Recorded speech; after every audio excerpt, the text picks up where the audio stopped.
Shalom semuanya. Shalom. Senang sekali kita bisa saat teduh sama-sama lagi ya. Ayo kita datang menyembah Tuhan. Karena setiap kali kita datang mendekat, Tuhan juga disenangkan dan Tuhan rindu menjamah setiap kita. Kita nyanyikan sebuah lagu sama-sama.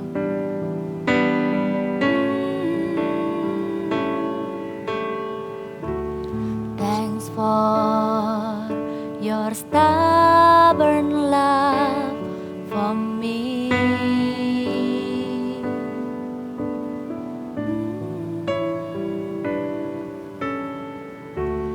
Just grace and mercy that I see.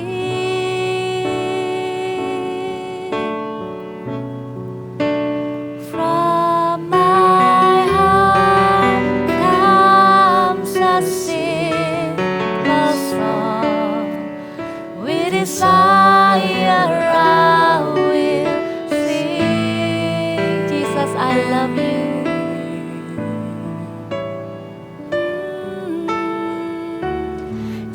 Jesus, I love you. Jesus, I love you. Though the seasons may change, still your love will remain. Jesus, I love you. Jesus, I love you. Jesus, I love you. Hear the cry of my heart. Know every word is true. Jesus, I love you. Mari datang, katakan thank you Jesus. Thanks for your stubborn love for me. Thank you Jesus. Just grace and mercy that I see.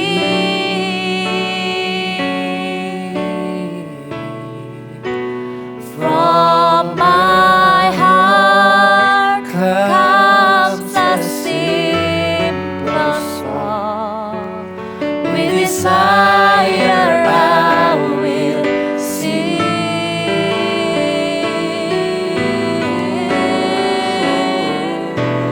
Oh, Jesus, I love you. Jesus, I love you.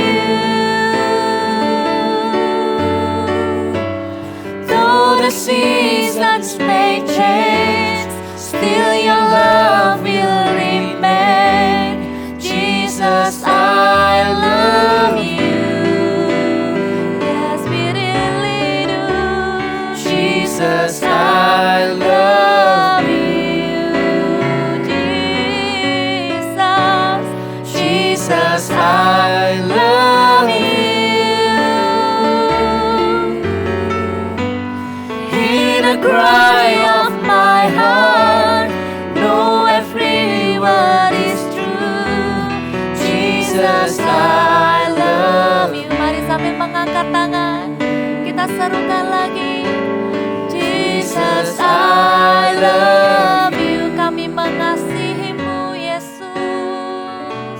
Jesus, I love you.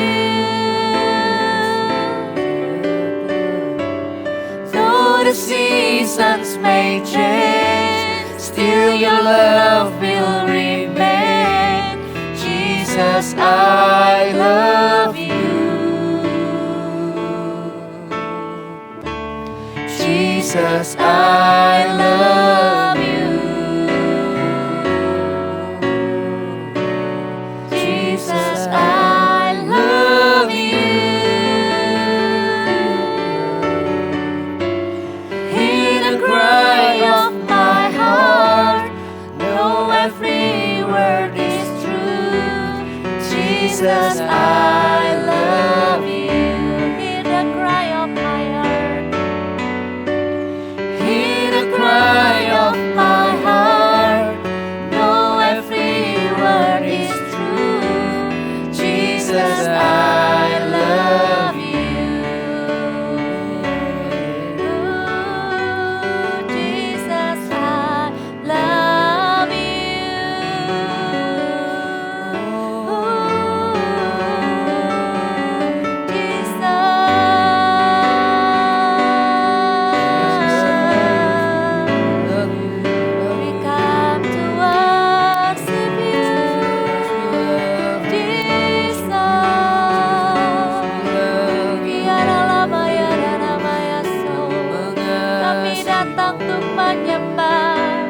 kami datang mendekat, kami rindu hadirat-Mu Tuhan, kami rindu dekat denganmu, merasakan kasih-Mu, bawa kami mendekat, bawa kami mengenal-Mu.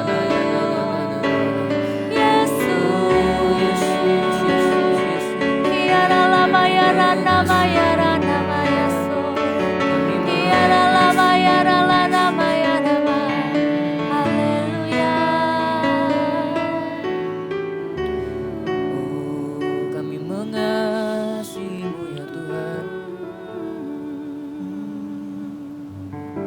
Hear the cry of my heart. Know every word is true. Jesus, I love you. Kerinduan kami ya Tuhan. Hear the cry. Hear the cry of my heart. Know every word is true. Jesus, I love you. Hear the cry. Hear the cry of my heart. Know every word is true. Jesus, I love you. Benar Tuhan, kami sungguh mengasihi Engkau. Ini kerinduan hati kami ya Tuhan Yesus. Kami sungguh mengasihi Engkau biar semakin hari kami boleh semakin mengasihi Engkau Tuhan Yesus. Tuhan pimpin kami. Tuhan jamah kami, Tuhan urapi hati kami ya Tuhan. Kami sama-sama mau saat teduh, kami mau sama-sama baca firman, kami mau merenungkan firman dan melakukan firman. Pimpin kami ya Tuhan. Di dalam nama Tuhan Yesus kami bersyukur dan berdoa. Haleluya. Amin. Hai, sama-sama kita mau baca firman Tuhan. Mari kita sama-sama buka Alkitabnya, Kakak juga mau dorong buat setiap teman-teman waktu kita baca firman, waktu kita merenungkan firman, kita saat teduh, jangan lupa catat ya rema apa yang kita dapat, firman apa yang kita baca, catat mau di smartphone atau mau di buku, boleh terserah. Tapi jangan lupa untuk dicatat ya supaya kita tetap bisa ingat-ingat terus. Oke, sama-sama kita baca di kitab Imamat. Imamat itu perjanjian lama ya, Imamat pasal yang ke-8. Mari kita buka sama-sama Imamat pasal yang ke-8. Kita akan baca satu perikop ini ya, cukup banyak. So sama-sama kita fokus ya. Oke, kita akan baca dimulai dari kakak, nanti kakak akan baca 5 pasal, Kak Popo 5 pasal, sama Kak Riki juga 5 pasal. Kita mulai ya sama-sama ya. Imamat pasal yang ke-8, judul perikopnya Pentahbisan Harun dan anak-anaknya. Ayat yang pertama, Tuhan berfirman kepada Musa, panggillah Harun dan anak-anaknya bersama-sama dengan dia, dan ambillah pakaian-pakaian, minyak urapan, dan lembu jantan korban penghapus dosa, 2 domba jantan, dan bakul berisi roti yang tidak beragi. Lalu suruhlah berkumpul segenap umat ke depan pintu kemah pertemuan. Musa melakukan seperti yang diperintahkan Tuhan kepadanya. Lalu berkumpullah umat itu di depan kemah pertemuan. Berkatalah Musa kepada umat itu, inilah firman yang diperintahkan Tuhan untuk dilakukan. Ayat 6, lalu Musa menyuruh Harun dan anak-anaknya mendekat, dan dibasuhnyalah mereka dengan air. Sesudah itu dikenakannya kemeja kepadanya, diikatnya ikat pinggang, dikenakannya gamis, dikenakannya baju efod, diikatnya sabuk sabuk baju efod dan dikebatnya sabuk itu kepadanya. Dikenakanlah tutup dada kepadanya dan dibubuhnya di dalam tutup dada itu Urim dan Tumim. Kemudian ditaruhnyalah serban di kepalanya dan di atas serban itu di sebelah depan ditaruhnyalah patam emas, yakni jamang yang kudus seperti yang diperintahkan Tuhan kepada Musa. Musa mengambil minyak urapan, lalu diurapinyalah kemah suci serta segala yang ada di dalamnya dan dikuduskannya semuanya itu. Ayat 11, dipercikkannya lah sedikit dari minyak itu ke mezbah 7 kali dan diurapinya mezbah itu serta segala perkakasnya dan juga bejana pembasuhan serta alasnya untuk menguduskannya. Kemudian dituangkannya sedikit dari minyak urapan itu ke atas kepala Harun dan diurapinyalah dia untuk menguduskannya. Musa menyuruh anak-anak Harun mendekat, lalu dikenakannya lah kemeja kepada mereka. Diikatkannya lah ikat pinggang dan dililitkannya destar, seperti yang diperintahkan Tuhan kepada Musa. Disuruhnyalah membawa lembu jantan korban penghapus dosa. Lalu Harun dan anak-anaknya meletakkan tangannya ke atas kepala lembu jantan korban penghapus dosa itu. Lembu itu disembelih, lalu Musa mengambil darahnya, kemudian dengan jari-jarinya dibubuhnyalah darah itu pada tanduk-tanduk mezbah sekelilingnya. Dan dengan demikian disucikannya mezbah itu dari dosa. Darah selebihnya dituangkannya pada bagian bawah mezbah. Dengan demikian dikuduskannya mezbah itu dan diadakannya pendamaian baginya. Ayat yang ke-16, diambillah segala lemak yang melekat pada isi perut, umbai hati, kedua buah pinggang serta lemaknya. Lalu Musa membakarnya di atas mezbah. Tetapi lembu jantan itu dengan kulit, daging dan kotorannya dibakarnya habis di luar perkemahan, seperti yang diperintahkan Tuhan kepada Musa. Kemudian disuruhnya membawa domba jantan korban bakaran, lalu Harun dan anak-anaknya meletakkan tangannya ke atas kepala domba jantan itu. Domba itu disembelih, lalu Musa menyiramkan darahnya pada mezbah sekelilingnya. Domba itu dipotong-potong menurut bagian-bagian tertentu. Lalu Musa membakar kepalanya dan bagian-bagiannya dan lemaknya. Ayat 21, tetapi isi perut dan betisnya dibasuh dengan air. Lalu Musa membakar seluruh domba jantan itu di atas mezbah. Itulah korban bakaran yang baunya menyenangkan, yakni suatu korban api-apian bagi Tuhan, seperti yang diperintahkan Tuhan kepada Musa. Kemudian disuruhnya membawa domba jantan yang lain, yakni domba persembahan petabisan. Lalu Harun dan anak-anaknya meletakkan tangannya ke atas kepala domba jantan itu. Domba jantan itu disembelih, lalu Musa mengambil sedikit dari darahnya dan membubuhnya pada cuping telinga kanan Harun, pada ibu jari tangan kanan dan ibu jari kaki kanannya. Musa menyuruh anak-anak Harun mendekat, lalu membubuh sedikit dari darah itu pada cuping telinga kanan mereka, pada ibu jari tangan kanan dan pada ibu jari kaki kanan mereka. Lalu Musa menyiramkan darah selebihnya pada mezbah sekelilingnya. Diambilnyalah lemaknya, ekornya yang berlemak, segala lemaknya yang melekat pada isi perut, umbai hatinya, kedua buah pinggang, serta lemaknya dan paha kanannya. Ayat 26, dan dari dalam bakul berisi roti yang tidak beragi yang ada di hadapan Tuhan, diambilnyalah satu roti bundar yang tidak beragi, satu roti bundar yang diolah dengan minyak dan satu roti tipis. Lalu diletakkannya di atas segala lemak dan di atas paha kanan itu. Dan ditaruhnya seluruhnya di telapak tangan Harun dan di telapak tangan anak-anaknya. Dan dipersembahkannya semuanya bagi persembahan unjukan di hadapan Tuhan. Kemudian Musa mengambil semuanya dari telapak tangan mereka, lalu dibakarnya di atas mezbah, yaitu di atas korban bakaran. Itulah persembahan pentahbisan untuk menjadi bau yang menyenangkan. Itulah suatu korban api-apian bagi Tuhan. Musa mengambil dada domba itu dan mempersembahkannya sebagai persembahan unjukan di hadapan Tuhan. Itulah yang didapat Musa sebagai bagiannya dari domba jantan persembahan pentahbisan itu, seperti yang diperintahkan Tuhan kepada Musa. Dan lagi, Musa mengambil sedikit dari minyak urapan dan dari darah yang di atas mezbah itu, lalu dipercikkannya kepada Harun, ke pakaiannya, dan juga kepada anak-anaknya, dan ke pakaian anak-anaknya. Dengan demikian, ditahbiskannya lah Harun, pakaiannya, dan juga anak-anaknya dan pakaian anak-anaknya. Ayat yang ke-31, berkatalah Musa kepada Harun dan kepada anak-anaknya, masaklah daging itu di depan pintu kemah pertemuan. Di sanalah harus kamu memakannya dengan roti yang ada di dalam bakul untuk mempersembahkan pentabisan.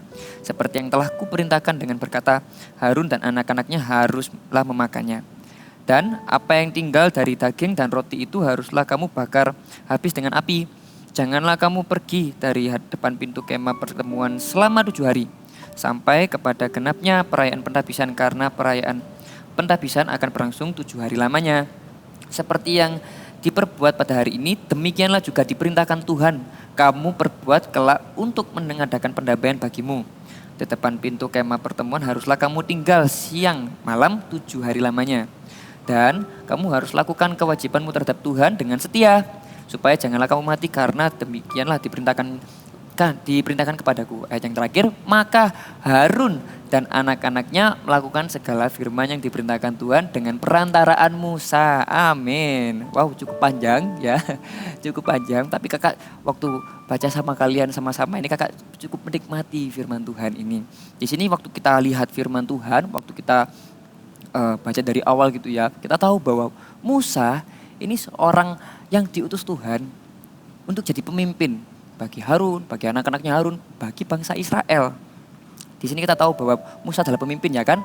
Nah, di dalam hidupnya kita juga punya pemimpin loh. Ayo coba kita renungkan sama-sama. Siapa ya kira-kira ya pemimpinnya? Pemimpin itu orang yang seperti apa sih? Pemimpin itu orangnya bagaimana sih? Pemimpin itu orang yang mengarahkan hidupnya kita. Pemimpin itu orang yang menuntun kita ke jalan yang benar. Orang yang selalu mengingatkan kita untuk selalu hidup benar, selalu baca firman Tuhan gitu. Coba siapa sih orang yang pemimpin ini dalam hidupnya kita, siapa sih? Coba kita renungkan. Salah satunya mungkin adalah orang tua kita. Orang tua kita adalah pemimpinnya kita. Lalu siapa lagi? Guru. Lalu ada siapa lagi? Ini kakak-kakak CG Kids. Nah, kakak-kakak CG Kids juga ada leadernya kita, pemimpinnya kita. Ya, bagi kalian yang belum ikut CG Kids, jangan lupa ikut CG Kids gitu ya. Nah, kita tahu bahwa di dalam hidupnya kita tuh punya seorang pemimpin ya. Terus apakah seorang pemimpin ini ditaruh dalam hidupnya kita tuh cuman asal-asalan gitu ya. Cuman ya pokoknya ada orang di atasnya kita. No, tapi Tuhan itu punya tujuan khusus, punya tujuan yang istimewa. Kenapa kok kita punya pemimpin? Pemimpin bukan hanya seorang yang cuman minta ini, menyuruh itu, bahkan menyarankan ini itu gitu. Tapi seorang pemimpin adalah seorang yang mengarahkan kita. Ya, mengarahkan yang bagaimana sih? Mengarahkan kita supaya kita tuh tetap misalnya kita tetap baca firman Tuhan, mengarahkan kita supaya kita tuh tetap taat sama Tuhan, mengarahkan hidupnya kita supaya kita nantinya nggak jatuh dalam dosa. Jadi kita tahu bahwa seorang pemimpin dalam hidupnya kita itu bukan hal yang remeh, bukan hal yang pokoknya ada orang yang bukan kebetulan, tapi Tuhan itu punya tujuan istimewa. Nah, seperti itu kita harus tahu juga mengapa sih Kak kita tuh harus taat sama pemimpinnya kita. Kayak waktu tadi kita baca gitu ya di ayat yang 36. Maka Harun dan anak-anaknya melakukan loh segala firman yang diperintahkan Tuhan dengan perantaraan Musa gitu ya. Meskipun banyak banget tadi ya kita baca suruh ini banyak banget ya. Tapi yang di sini kakak belajar, wow Harun ini juga mau loh taat melakukannya meskipun itu tuh banyak gitu ya. Nah, mengapa kita itu harus taat sama pemimpin? Mengapa kita tuh harus taat sama pemimpin kita gitu ya? Nah, kita harus tahu bahwa seorang pemimpin yang di atasnya kita itu adalah tanda kasih sayangnya Tuhan sama kita. Ingat waktu bangsa Israel lagi di Mesir gitu ya, jadi budak. Kita ingat bahwa Tuhan itu mengutus Musa untuk membebaskan bangsa Israel supaya keluar dari Mesir. Itu karena Tuhan itu sayang, itu karena Tuhan itu mengasihi umatnya. Tuhan juga mengasihi kita, maka Tuhan itu mengutus pemimpin-pemimpin dalam hidupnya kita. Gitu ya. Yang kedua, ada buah ketaatan. Waktu kita taat, waktu kita tuh ada arahannya pemimpin kita, misalnya pemimpin kita gitu, kakak-kakak Cigigit misalnya, itu minta kita, ayo baca firman Tuhan setiap hari ya, ayo ikut I Love My Bible ya, ikutin yuk, sama-sama kita baca firman setiap hari gitu ya. Nah, di situ kita mungkin nggak ngelihat ya pokoknya baca firman Tuhan, ya pokoknya gitulah. No, tapi ketika kita taat melakukannya dengan sepenuh hati gitu ya, akan ada buahnya. Contoh dan ini tuh nyata gitu ya. ketika ada orang diminta untuk kamu baca firman ya, gitu ya. Meskipun ngerti nggak ngerti, tapi orang itu tuh melakukannya, anak itu tuh melakukannya dengan sepenuh hati gitu ya, mencatat firman-Nya, merenungkan firman-Nya gitu ya. Lalu suatu saat ada temennya nih, ada salah satu temennya. Dia tuh lagi mengalami masalah, lagi mengalami kebingungan dalam hidupnya gitu ya.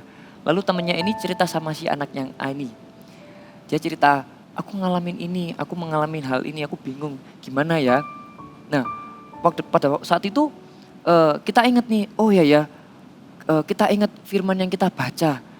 Oh, lalu kita bisa kasih hikmat yang kita dapat dari Tuhan, kita bisa sharekan itu ke temannya kita. Iya, kata firman Tuhan seperti ini. Ayo tetap taat aja. Ayo tetap mengasihi. Mungkin temannya itu punya masalah sama temennya lagi bertengkar gitu ya. Ayo mengasihi seperti Tuhan mengasihimu gitu. Itu akan jadi berkat buat dirinya kita dan buat orang lain. Seperti itu, teman-teman. Jadi jangan cuman oh ya pemimpinku cuman nyuruh gini. No, tapi akan ada buah di dalam ketaatan, ya. Jangan lupa juga waktu kita taat sama pemimpin, lakukanlah dengan segenap hati. Kalau pemimpin kita mengarahkan apa, ayo lakukan dengan sepenuh hati. Karena ketaatan itu ada buahnya dan buahnya itu manis, teman-teman. Ada 3 poin sederhana, kalian bisa catat ini. Ya, yang pertama, pemimpin adalah wakilnya Tuhan, ya. Seperti tadi di ayat yang ke-36 dikatakan maka Harun dan anak-anaknya melakukan segala firman yang diperintahkan Tuhan dengan perantaraan Musa. Jadi pemimpinnya kita itu seperti perantaraannya, seperti perantara gitu ya antara Tuhan dan kita yang akan membimbing kita juga. Lalu yang kedua, adanya pemimpin dalam hidupnya kita itu tanda kasih sayangnya Tuhan loh. Wow, kamu itu dikasihi loh. Kakak juga dikasihi. Kakak punya pemimpin, kalian juga punya pemimpin pastinya ya. Yang ketiga, dalam ketaatan itu ada buahnya teman-teman. Ayo lakukan apa yang diarahkan sama pemimpin kita dengan sepenuh hati, dengan ketaatan. Meskipun kelihatannya kayak tadi Harun gitu ya, banyak sekali itu ini. Tapi Harun mau taat loh. Wow. Dan Tuhan juga Musa juga mau taat sama Tuhan, mau tetap melakukan firman-Nya gitu ya.